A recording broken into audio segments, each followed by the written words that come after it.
तमाम मस्जिदों के अंदर कैमरे लगाइए, सिक्योरिटी लगाइए आप और वॉचमैन बिठाइए, पूरी मस्जिदें कैमरे से भर दीजिए। और एकदम जो अभी टेक्नोलॉजी बहुत एडवांस आ चुकी है, एडवांस टेक्नोलॉजी से काम कीजिए, वाईफाई से कनेक्ट करिए और यूट्यूब पे डालो। ऐसा कभी कुछ बात होती है आप यूट्यूब पे डायरेक्ट डाल सकते। पूरा के लोगों को मैं बताना चाहता हूं, आने वाले इलेक्शन में यहां पे आपको कोई नहीं चाहिए, सिर्फ जितेंद्र आवाज चाहिए। वो आदमी ने हमेशा मुसलमानों के लिए आवाज उठाया, हमारे लोग आवाज नहीं उठाते। अरविंद का साथ दे रहे थे, लेकिन हमने देखा कि अरविंद ने हमेशा धोखा दिया है, हमने उनको नकार दिया। अब अरविंद का कोई मुसलमान साथ नहीं देगा करके। मैं नदीम लारी, ब्लैक बाम्बू मीडिया से। मुल्क में मौजूदा हालात को देखते हुए जिस तरह से एक ही मज़हब को, एक ही फ़िरके को टारगेट किया जा रहा है, ऐसे माहौल को देखते हुए मुल्क में अभी भी कुछ ऐसे लोग हैं जो अमन, भाईचारा, प्यार, मोहब्बत, उख़ुवत इन सब को लेकर काफ़ी फ़िक्रमंद है। मुल्क के सेकुलर मिजाज को, मुल्क की सेकुलर पहचान को बचाने में काफ़ी फ़िक्रमंद है। इसमें बहुत सारे नाम आते हैं। हम इसी उन नामों में एक मशहूर नाम मुंबई के समाजी कारकुन, सोशल वर्कर नूरुद्दीन नाइक साहब का है। हमने नूरुद्दीन नाइक साहब से मुल्क के हालात को लेकर के कुछ बातें की, मुल्क के हालात को लेकर के जानना चाहा कि मुल्क में किस तरह के हालात क्यों पैदा हो रहे हैं। नाइक साहब, आजकल जो मुल्क के हालात चल रहे हैं, मुसलमानों के ऊपर जिस तरह से हमले हो रहे हैं, कोई भी जुलूस कहीं भी जा कर के जो है वहाँ पर मुसलमानों को उकसाता है, बाद में मुसलमानों के खिलाफ ही सब कुछ होता है। अभी हमने देखा है मध्य प्रदेश में हुआ है, अभी दिल्ली जहांगीरपुरी में ये सब चल रहा है। क्या कहेंगे इस हालात को? क्या ये कोई मुनज़्ज़म तरीके से हालात पैदा किए जा रहे हैं और इसका हल क्या निकलेगा? अस्सलाम वालेकुम रहमतुल्लाहि व बरकातहू। नदीम भाई, मैं आपका शुक्रिया अदा करता हूँ कि आप बहुत अच्छी न्यूज़ बना रहे हो, जो हालात के हिसाब से जो पूरे मुल्क के अंदर, भारत के अंदर जो हालात है और एक पर्टिकुलर कम्युनिटी के साथ में है, बहुत ही एक गमगीन है और बहुत दुखद खबर है, सब जगह से आ रही है। जो हमारे मुल्क में चल रहा है वो अच्छा नहीं चल रहा है करके। लेकिन इसमें एक अच्छी बात यह है कि जो हमारे मुल्क में चल रहा है, इसके अंदर हमारे जो गैर मुस्लिम है, जो हमारे गैर मुस्लिम जो भाई है हमारे, वो इस पे चिंतन मंथन कर रहे हैं। ये मत समझिएगा कि वो जो अच्छे लोग हैं, देखिए सब ऐसे नहीं है, कुछ लोग हैं। There are always a black sheep in a white sheep, समझे? तो जो अच्छे हैं वो आपके लिए फ़िक्रमंद है और वो चिंतन मंथन कर रहे हैं कि जो मुल्क के हालात बने हुए हैं एक कम्युनिटी के ऊपर, जिस तरह मुसलमानों को परेशान किया जा रहा है, माइनॉरिटीज़ को, वो उसके लिए परेशान है करके। और मैं अभी परसों की मीटिंग में था, शेतकरी कामगार पक्ष की मीटिंग में था मैं, उन्होंने यही मीटिंग लेके बैठे थे। हम सिर्फ मुश्किल से 3 लोग जो है, 2 या 3 लोग मुसलमान थे, बाकी सब 70-80 वही लोग थे। और बहुत अच्छी बातें हुई उस मीटिंग के अंदर। उस मीटिंग के अंदर उन्होंने यही बोला कि भाई मुसलमानों को अकेला नहीं समझना चाहिए, हम उनके बिल्कुल साथ में हैं, हम उनका साथ पूरा देंगे, लेकिन मुसलमान रास्ते पे आके अपनी हक की आवाज़ लड़ता ही नहीं करके, अपने लिए जो उनके जो खिलाफ हो रहा है उसके लिए आवाज़ उठाने को तैयार नहीं करके।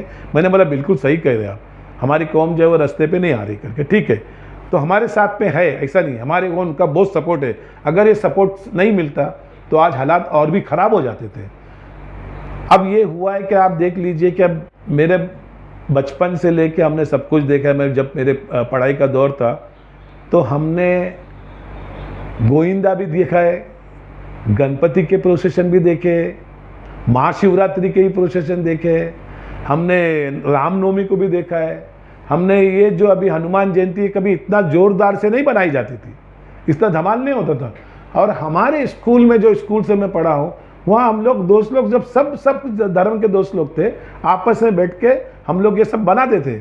इवन ईद भी वो लोग हमारे साथ में बनाते थे और मुहर्रम का हम खिचड़ा बनाते थे, वो भी हमारे साथ में रहते थे। एक बैठ के बनाते थे, सबको खिलाते थे, खाते थे, एक शौक था करके।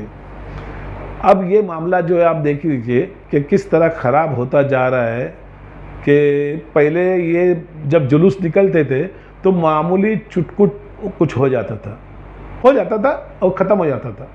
लेकिन अब ये 2014 के बाद में आप देख लीजिए कि ये जो जुलूस निकल रहे और इतनी बड़ी बड़ी तादाद में और इतनी बड़ी बड़ी तलवारें और त्रिशूल और भाले लेके निकल रहे, हाँ, और नाचना गाना हुदम मचाना।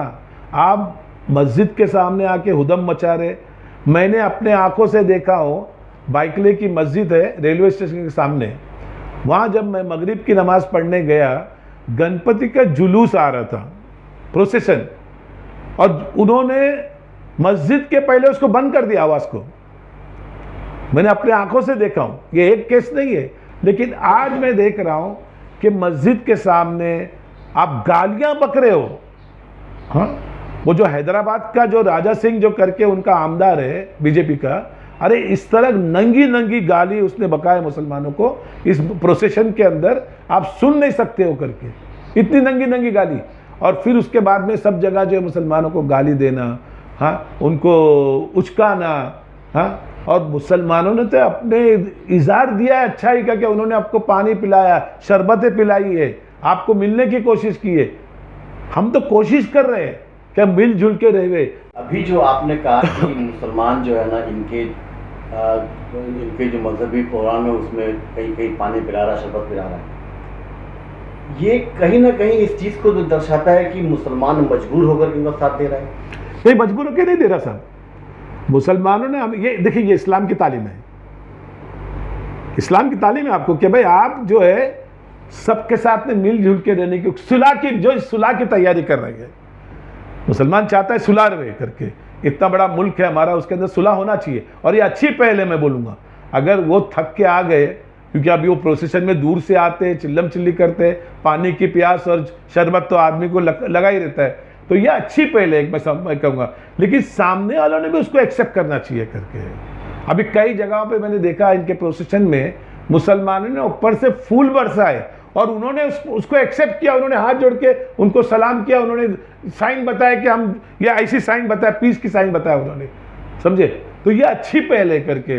बट लेकिन इसका बेनिफिट मुसलमानों को मिलता नहीं है। अभी हमने देखा कि पिछले दिनों जो कोरोना को लेकर के जो हड़कंप मचा था, उसमें सबसे ज़्यादा मुस्लिम कम्युनिटी आगे आई थी मुस्लिमों की मदद करने के लिए। बराबर। ये सब चीज़ें होने के बावजूद मुसलमानों को टारगेट हो रहा है, कहीं पर भी कोई उनकी इन खिदमात को मान नहीं रहा है। कैसे आप कहेंगे इस चीज़? देखिए, ये क्या हो गया, जहर फैला दिया गया है, इंटॉक्सिकेट कर दिया गया। अच्छे जो अच्छे लोग थे, अच्छे हमारे सनातन धर्म के लोग हैं, जो असल सनातनी होगा वो ये सब गलत काम नहीं करेगा साहब। क्योंकि उनके धर्म में भी थोड़ी लिखा है कि मार काट करो करके। ये जो राम के नाम से, राम जी के नाम से जो ये लोग उदम मचा रहे, कहीं राम जी ने बोला इनको ऐसा करो करके? मर्यादम पुरुषोत्तम राम, जिनको उनकी माँ जो थे कैकई, वो उनकी स्टेप मदर थी, उनके हुक्म से उनको वनवास लेना पड़ा। आप देख लीजिए ना, आज कोई अपनी सगी माँ की बात नहीं सुनता है, और उन्होंने अपनी सौतेली माँ की बात सुन के वो जाके जंगल में 14 साल उन्होंने वनवास किया। आप सोच सकते हो, और तुम क्या कर रहे हो करके? तुम तो यहाँ उदम मचा के रखा है करके, आप उदम कर रहे हो करके। अच्छा, पत्थर क्या हो रहा है कि देखिए, मुसलमान भी सोच रहे कि यार करते कौन है, और भरता मुसलमान ही है। आप देखिए, केसेस भी आप पे बन रहे, बुलडोजर आप पे चलाया जा रहा है करके, कहाँ बच रहे हो करते बताइए ना।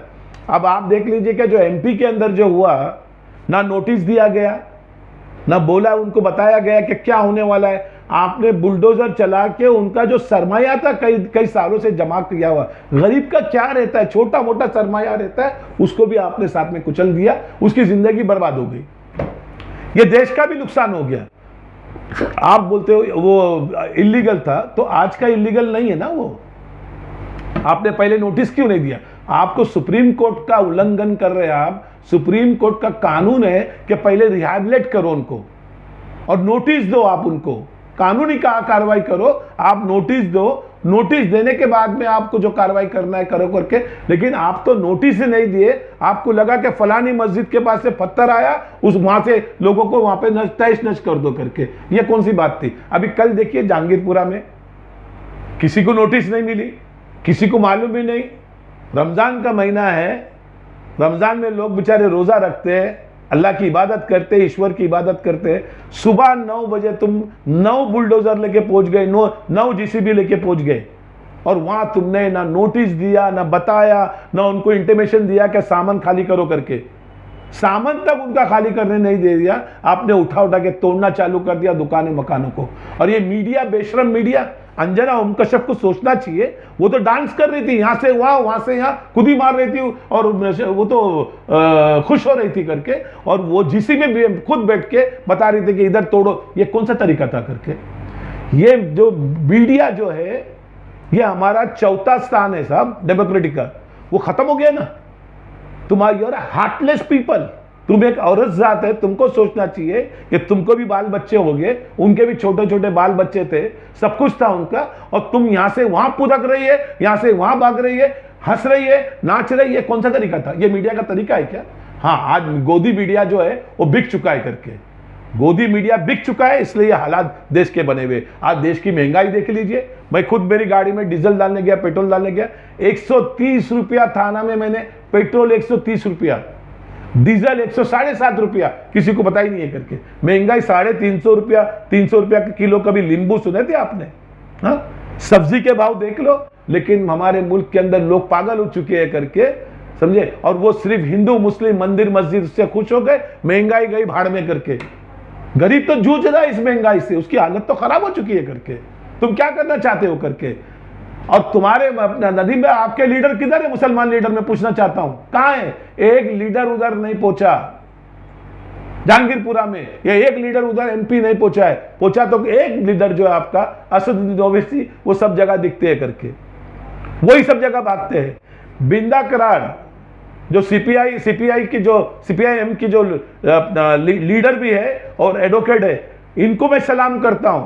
बिंदा कराड़ को, कपिल सिब्बल साहब को, और इनके साथ में और भी 2 वकील है, ये लोग स्टे लेके आए जाके सुप्रीम कोर्ट से।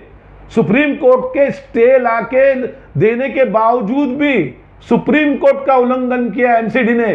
जो सुप्रीम कोर्ट के अगर उन लोग आज ऑर्डर नहीं मान रहे, और बिंदा कराड़ जो जाके उनके बुलडोजर पे खड़े हो गई कि नहीं ऑर्डर है करके, फिर पुलिस आए, उनको बताया गया। आप सोच सकते हो उस पीरियड में भी उन्होंने कितने सुप्रीम कोर्ट का उल्लंघन करके कितनी प्रॉपर्टी तोड़ दी। क्या एक्सपेक्ट करते हो आप साहब? आप कोर्ट को खत्म कर दिया तुमने।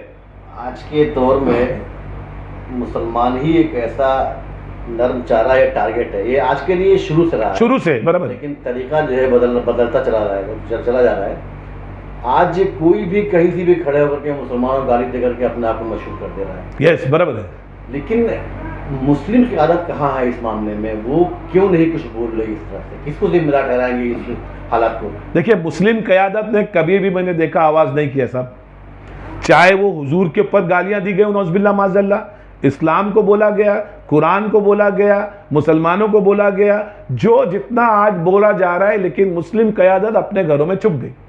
और अब तो ये रमजान का महीना है, सब बड़े पैसे वाले क़यादत सब चले गए उम्रा करने। अवाम पूरी जो है वो परेशान हाल है। हाँ, अभी कल की मैं एक न्यूज़ दिखाता हूं आपको, और मैं अरविंद केजरीवाल से पूछना चाहता हूं, हम तो तुमको सपोर्ट कर रहे थे, आम आदमी पार्टी के जो सीएम है, उनको हम पूरा सपोर्ट कर रहे थे, हम उनके काम को पसंद कर रहे थे, सलाम कर रहे थे। लेकिन आपने जब से आप सीएम बने हो, आपने कभी भी, मैंने देखा नहीं, आपने जब शाहीन बाग में भी आपने सपोर्ट नहीं किया। हम ये बोल रहे कि जो जायज है उसका काम सपोर्ट करो। मैं आपको जबरन सपोर्ट करने की बात नहीं कर रहा हूं। आपने वहां पे दिल्ली का फसाद हुआ, आपने सपोर्ट नहीं किया। हाँ, उसके बाद में जब ये पेंडेमिक हुआ, और जो बंगले वाली जो मस्जिद है निजामुद्दीन के अंदर, उसके अंदर पेंडेमिक किसको मालूम था होने वाला? तबलीग जमात का जो काम चल रहा था, आपने उसको भी अगेंस्ट में आपने स्टेटमेंट दिया, अरविंद केजरीवाल। फिर भी हमने बोला चलो अच्छा काम कर रहे करके। आज फिर दिल्ली में हुआ, आपने कुछ नहीं किया। फसाद भी हुआ, आपने कुछ नहीं किया। कल भी आप जो है मुसलमानों का जो मकानों दुकानों को तोड़ा गया, आपने वहां जाके खड़ा, आप एक सीएम थे, आप जाके खड़े हो सकते थे, ऑब्जेक्शन ले सकते थे, लेकिन आपने नहीं लिया। हाँ, आपने बाद में छोड़ दिया आपके गुर्गों को, और उन्होंने बोला ये 15 साल दिल्ली के अंदर कौन बैठा है, राज कौन कर रहा है भाई? एमसीडी के अंदर बीजेपी राज कर रही है। और ये जो आपने तोड़ा, ये 15-15, 20-20 साल, 25-25 साल के जो काम है इलीगल आप बोल रहे हो, तो ये काम आपको आज लगा? अंजना ओम कश्यप, मैं उनको बताना चाहता हूं, तुम एक औरत जात हो, यू आर हार्टलेस वुमन। आप बार बार प्रोजेक्ट कर रही थी मस्जिद के ऊपर कैमरा लगाओ, यही मस्जिद है, यहां से पहला पत्थर आया जब ये जो जुलूस जा रहा था, शोभा यात्रा निकाली गई थी, यही मस्जिद है, यही मस्जिद है। बार बार अंजना ओम कश्यप प्रोजेक्ट कर रही थी। दैट मीन्स ये मीडिया चाहता है कि फसाद होवे करके। एक बहुत गलत गेम खेल रहा है media. Media is playing with the fire. सब में, आज मैं आपको बताऊं, सब में डेंजरस, आज हमारे मुल्क के अंदर, भारत के अंदर इतना आलीशान और इतना विशाल हमारा मुल्क है, इतना बेहतरीन मुल्क है, उसके अंदर जो सब में गंदे और सब में डेंजर जो लोग हैं, ये गोदी मीडिया है। आप रवीश कुमार की आप कल की न्यूज देख लीजिए, अरे आपके आंख में आंसू आएंगे। क्या वो जर्नलिस्ट नहीं है? आर दिस पीपल जर्नलिस्ट और दे आर क्रिमिनल?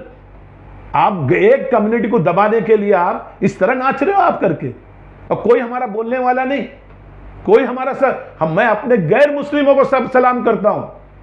मैं गैर मुस्लिम हमारे को सपोर्ट कर रहे, समझे? मैं बिंदा कराड़ को शुक्रिया अदा करना चाहता हूं, मैडम का। मैं कपिल सिब्बल साहब का शुक्रिया अदा करना चाहता हूं।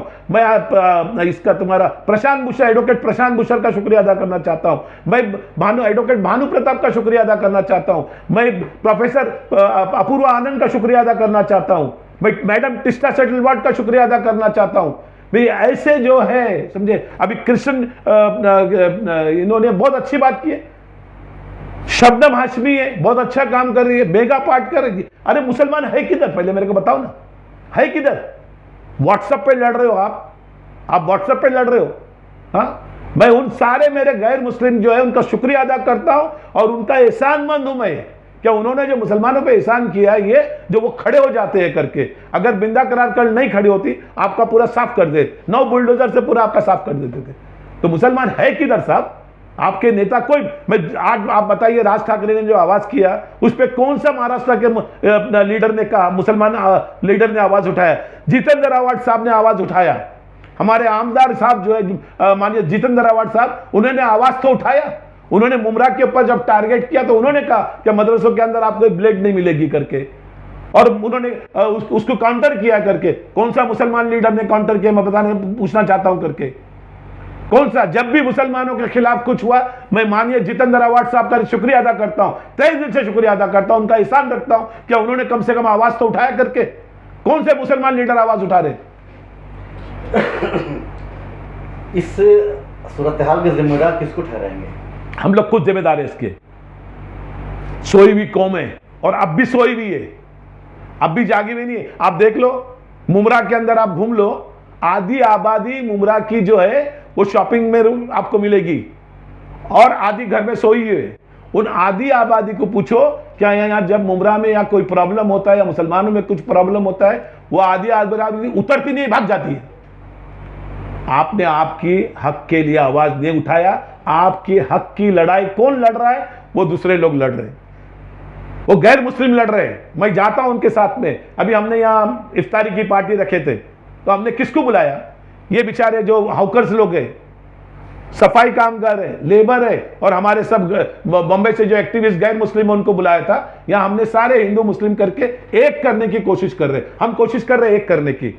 मैंने अभी हमारी जो कल मीटिंग हुई, जो इसमें तुम्हारा किसान संयुक्त किसान में, मैंने मेरी बात रखा हूं कि मुसलमानों को बुद्ध विहार में जाना चाहिए, ओबीसी बीसी के लोगों को हमारे यहां मस्जिदों में आना चाहिए, और हम सब मिलकर गुरुद्वारा में जाना चाहिए।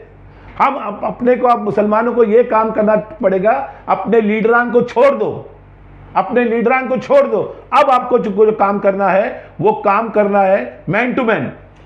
आप गैर मुस्लिमों को मस्जिद में बुलाने की बात कर रहे हैं, आपको लगता है कि मुस्लिम उलमा जो है इस बात को कबूल करेंगे? हमको उलमा से कोई अगर नहीं करेंगे, हमको करना पड़ेगा। आज हमको ताल्लुकात बनाने हैं, वरना अलग सलग पड़ जाओगे करके, अलग सलग पड़ जाओगे करके मैं बता रहा हूं। आज ताल्लुकात बनाना है करके महाराष्ट्र में बहुत कोशिश हो रही है एमवी गवर्नमेंट को गिराने की। महाराष्ट्र में कोशिश हो रही है। अभी मैं आपको बताऊं, मैंने एक न्यूज देखा कि 13 ऑपोजिशन जितनी थी, ये अपोजिशन जो है इन्होंने उसके ऊपर ऑब्जेक्शन उठाया है। जो हो रहा है देश के अंदर हालात चल रहे, और हालात सबको मालूम है मुसलमानों के खिलाफ चल रहे। इसमें आपको बताओ 4 पार्टियां नहीं थी। एक तो आम आदमी पार्टी, दूसरा समाजवादी पार्टी, बहुजन से तो हम कुछ एक्सपेक्ट नहीं कर रहे, और शिवसेना, कांग्रेस, एनसीपी सब आई। आम आदमी पार्टी बिल्कुल सपोर्ट नहीं करी। हाँ, दैट मीन्स हम अब आम आदमी पार्टी को नकारते हैं। अगर मुमरा में कोई भी आम आदमी पार्टी का अगर कॉर्पोरेशन में इलेक्शन लड़ने की कोशिश करेगा, मुसलमानों ने उसको रिजेक्ट कर देना चाहिए, उसको बिल्कुल नहीं खड़ा करना चाहिए। मैं तो डॉक्टर अल्तमश फैजी से कहूंगा आप रिजाइन कीजिए करके, आप रिजाइन कीजिए करके। इवन समाजवादी पार्टी ने सपोर्ट नहीं किया। आप सोचो 90% यूपी के लोगों ने समाजवादी पार्टी को वोट दिया है उधर, और आज 36 आमदार आपको मुसलमानों ने दी यूपी के अंदर, वरना आपकी हालत क्या होती है। आपने सपोर्ट नहीं किया, आपने सपोर्ट नहीं किया। रईस शेख समाजवादी पार्टी का, महाराज भिवंडी का आमदार है। जितेंद्र आवाड साहब ने आवाज उठाया, तुम आवाज नहीं उठा सकते थे? आप आवाज नहीं उठा सकते थे क्या? आप मुसलमान नहीं थे? लेकिन क्या हो रहा है, अपनी बचाना है, हमको क्या करना है। क्यों? ये सब मिली जुली गवर्नमेंट रहती है, इनको उनसे काम कराने का रहता है। तो ये सोचना चाहिए कि कौम कितनी अलग थलग पड़ गई। कोई आपका लीडर नहीं है, कोई लीडर नहीं है। मैं आपको बताना चाहता हूं, मुझे एक खुशी ये हुई कि वो वहां की मीटिंग से हम गए मोइन मियां को मिलने के लिए, मोइन मियां अशरफ, उनको मिलने गए। वहां हमने रोजा खोला उनके साथ में, हम अजान के मसले को लेकर और मुसलमानों के मसले को लेकर गए। हमने इतनी अच्छी बात हुई, मैं सोच नहीं सकता था कि मोइन मियां साहब इतनी अच्छी बात करेंगे। उन्होंने कहा कि मैं आप लोग की बात से बिल्कुल मुत्तफिक हूं, बिल्कुल परेशान किया जा रहा है करके। लाउड स्पीकर की आवाज को कम होना चाहिए। अब रमजान के बाद में एक बड़ा प्रोग्राम वो ले रहे हैं, और बहुत समझ बूझ के साथ वहां अमीन पटेल साहब भी थे, वहां पे सरफराज आरजू भी थे।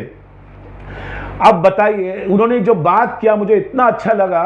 कल मैं ईशा की नमाज में तरावी के लिए जा रहा था, तो मैं सोचा यार मोइन मियां साहब ने इतनी अच्छी बात की है, क्यों नहीं मुसलमानों को चाहिए मोइन मियां साहब को अपना अमीर बना देवे करके। क्योंकि जब मैंने उनके तासुरात देखा, उनके बातचीत करने का लहजा देखा, और उनको पॉजिटिवली थिंकिंग देखा, मैं बोला कोई तो अमीर होना चाहिए हमारा। कोई अमीर ही नहीं है, बताइए ना। लावारिस कौम है, जो आ रहा है फुटबॉल की तरह यहां से वहां मार के चला रहा है। मैं लोगों से रिक्वेस्ट करूंगा, तमाम मुसलमानों से, कि भाई मोइन मियां को अब अमीर बनाना चाहिए। हमको खुल के आना चाहिए, और सारे मसलक जितने हैं सबको एक होकर बोलना चाहिए मोइन, क्योंकि उनकी ताल्लुकात भी अच्छे हैं, उनके रसूआत भी अच्छे हैं, और मेरे को बहुत अच्छा लगा उनसे मिलके। साथ में हमने इफ्तारी की है, साथ में नमाज पढ़े, और उन्होंने जो इज्जत दी हमको मोइन मियां साहब ने, जो हमारे साथ में हम लोग गए थे, मैं था, एम ए खालिद था, सलीम अलवारी साहब थे, फिरोज मोतीपुर वाला थे, सब हम थे। उन्होंने इतना अच्छा रिस्पेक्ट से बात किया, और बिल्कुल उन्होंने कहा कि मैं आपके साथ में हूँ।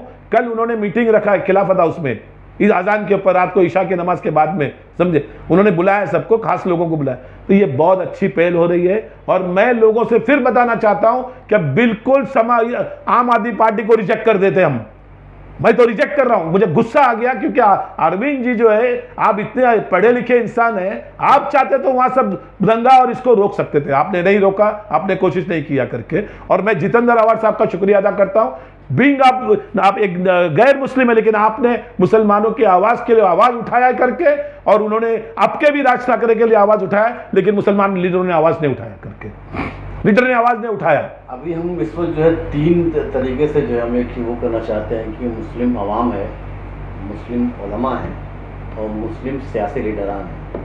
इन तीनों से हम क्या उम्मीद कर सकते हैं? देखिए, लीडरान को तो समझाना पड़ेगा, वरना आने वाले इलेक्शन में हम खुद पब्लिक वोटर्स इनको समझा देंगे। आने वाला इलेक्शन बहुत करीब है साहब। अगर लीडरों के समझ में नहीं आता है, मुस्लिम लीडरों के, तो अवाम ने उनको आने वाले इलेक्शन में, हमारे पास वोटिंग की ताकत है, अपने वोट की ताकत यूज करके इनको बाहर कर देना चाहिए। फिर मैं खुला बोलता हूं, जो लीडरों को बुरा लगेगा, मैं हक बात करने वाला आदमी हूं, आपको जो मेरे साथ में करना है कर लीजिएगा करके, समझे। मैं हक बात करने वाला हूं। जो आप खुद सोचिए कि कौन से लीडर थे जो आपके काम में आए, और जो नहीं आए काम, आप उसके बारे में सोच लीजिए, और उस लीडरों को क्या करना है। और उलमाओं को आगे आना पड़ेगा। अब अगर उल्मा आगे नहीं आए, उम्मत बदहाली में जिंदगी गुजार रहे। मैंने कुछ वीडियो देखा हूं, खारगांव के MP के औरतें रो रही, हमारे पास खाने को कुछ नहीं है, हमारे बच्चे भूखे हैं करके। और हमारे लीडर चले गए किधर? उम्रा करने। ये लीडर होते हैं करके? ऐसे लीडर होना चाहिए कि आवाम जो तुम्हारी पड़ी है, तुम्हारी कौम के लोग जो है गरीब, और ये सारे गरीबों को मारा जा रहा है। क्यों तुम गरीबों को बर्बाद कर रहे हो? अमीरों को बर्बाद करो ना। मुसलमान अमीर नहीं मिल रहे क्या तुमको? तुम्हारे प्लानिंग है कि मुसलमान गरीबों को मारो, तो अमीरों को क्यों छोड़ दिया तुमने? जब मुसलमान अमीरों को भी तो मालूम होना मांगता ना कि गरीब का क्या हाल हो रहा है करके। उसका कोई पोषण हाल कोई नहीं सिवा अल्लाह के, और अल्लाह ने भी आज उनका साथ छोड़ दिया। तड़प रहे यार, वो लोग तड़प रहे, बिलक रहे, क्या करेंगे करके? आप बताइए ना, क्या करेगा मुसलमान? और लीडर को पड़ी नहीं है, अमीर आदमी को पड़ी नहीं, वो अपने मस्ती में करके, अपने मस्ती में करके। तो हमको चाहिए, अब हमको फिक्र करना, वोटर्स को फिक्र करना चाहिए। जो जो लीडर तुम्हारे काम नहीं आए, वो बाहर नहीं आए, ऐसे टाइम पे भी बाहर नहीं आए, उनको कैंसिल कर दो करके, उनको कैंसिल कर दो करके। वरना तुम तो पैसे के लिए बिक जाओगे करके। वो तिजोरियां खोल देंगे, तुम पैसा फेंक, वो पैसा फेंकेंगे, तुम बिक जाओगे करके। बिकते रहोगे, मरते रहोगे तुम। एक अपील हिंदुस्तानी अवाम से, खासतौर से मुसलमानों से मौजूदा हालात पे, मैं लोगों से रिक्वेस्ट ये करूंगा, तमाम मुसलमानों से, कोशिश कीजिए अमन और चमन रखने की, कम्युनल हार्मनी बनाने की कोशिश कीजिए। हमारे गैर मुस्लिम भाइयों से रास्ता अच्छा कायम कीजिए। ईद मिलन की पार्टी कीजिए, ज्यादा करके हमारे गैर मुस्लिम भाइयों को बुलाइए, ज्यादा करके। हम करने वाले हैं मुंबई के अंदर या मुब्रा में ईद मिलन की पार्टी के अंदर। आप कोशिश करके हमारे गैर मुस्लिम भाइयों को बुलाइए, बहनों को बुलाइए, उनके बच्चों को बुलाइए, उनकी जियाफत कीजिए, दावत कीजिए, उनको गले लगाइए, मिलजुल के रहिए। और कितना भी कोशिश कीजिए, कोशिश करेगा शैतान हमेशा आपको परेशान करने के लिए, लेकिन मुल्क की फलाह के लिए, वला महदूदी के लिए, मुल्क के हालात को अच्छा बना के रखने के लिए यह हमारा काम है। वो कितनी भी कोशिश करे हमारे पर, वो कितना भी आक्रामण हो जाए हमारे पर, हमको कुछ नहीं करना है। मैं हमारे मुसलमान जवान बच्चों से रिक्वेस्ट करता हूं, पत्थर मत मारिए। अगर वो पत्थर चला रहे, आप फूल फेंकिए। वो पत्थर मारेंगे, आप फूल फेंकिए। और तमाम मस्जिदों के अंदर मेरा एक दूसरा रिक्वेस्ट है, तमाम मस्जिदों के अंदर कैमरे लगाइए, सिक्योरिटी लगाइए आप, और वॉचमैन बिठाइए। ये होना चाहिए, बहुत जल्द से जल्द होना चाहिए। तमाम मस्जिदों के अंदर पूरी मस्जिदें कैमरे से भर दीजिए। और एकदम जो अभी टेक्नोलॉजी बहुत एडवांस आ चुकी है, एडवांस टेक्नोलॉजी से काम कीजिए, वाईफाई से कनेक्ट करिए और यूट्यूब पे डालो। ऐसा कभी कुछ बात होती है, आप यूट्यूब पे डायरेक्ट डाल सकते हैं, ताकि सबको मालूम पड़ेगा कि मुसलमान क्या कर रहा है या कौन क्या कर रहा है करके। ये हमारे मुल्क की फलाह महदूदी के लिए बहुत अच्छा रहेगा। हमारा मुल्क हमको एक करके रखना है। हम सब हिंदू मुस्लिम सब एक ही साथ में, कोई नहीं है, कुछ लोग जो है ये कोशिश कर रहे हैं, और मैं भी उसके अंदर कोशिश कर रहा हूं कि मिलजुल के रखने की कोशिश कर रहा हूं करके। लेकिन आने वाले इलेक्शन में मैं लोगों से रिक्वेस्ट करूंगा कि हम पॉलिटिशियंस को ज्यादा ध्यान मत दीजिए। आप हमारे जो मुल्क के लोग हैं उनसे राब्ता कायम कीजिए, जो हमारे फेलो सिटीजन है, जो हमारे बरादरान वतन है, उनसे मिलिए। बहुत अच्छे लोग हैं साहब, मैं मिलता हूं, मैं उनकी महफिलों में बैठता हूं, बहुत अच्छी बातें होती है मुसलमानों के लिए। और मैं ये लोगों को, मुमरा के लोगों को मैं बताना चाहता हूं, आने वाले इलेक्शन में यहाँ पे अगर 2023-2024 का इलेक्शन होगा, हमको कोई नहीं चाहिए, सिर्फ जितेंद्र आवाज चाहिए। वो आदमी ने हमेशा मुसलमानों के लिए आवाज उठाया, हमारे लोग आवाज नहीं उठाते। हमको वो चाहिए कि भाई ये यहाँ से जो तुम हमको, अगर मुमरा को कोई एक बैड इमेज पेश कर रहा है, और लीडर अगर कोई आके आप बताना नहीं चाहते, एक लीडर तो आवाज कर रहा है करके, एक लीडर तो आवाज कर रहा है, तो उसका अगर एहसान नहीं मानेंगे, अल्लाह ने कुरान में कहा है, जो अल्लाह के बंदों का एहसान नहीं मानता है, वो अल्लाह का एहसान नहीं मानता। जो मेरे उनके ताल्लुकात कोई इतने अच्छे नहीं है, ठीक है, मैंने पहले बहुत साथ दिया हूं, अच्छा काम कोई भी करेगा हम उसका साथ दे रहे थे, अरविंद का साथ दे रहे थे, लेकिन हमने देखा कि अरविंद ने हमेशा धोखा दिया है, हमने उनको नकार दिया। अब अरविंद का कोई मुसलमान साथ नहीं देगा करके। अस्सलाम वालेकुम रहमतुल्लाहि व बरकातहू। जय हिंद, जय महाराष्ट्र, सारे जहां से अच्छा हिंदुस्तान हमारा।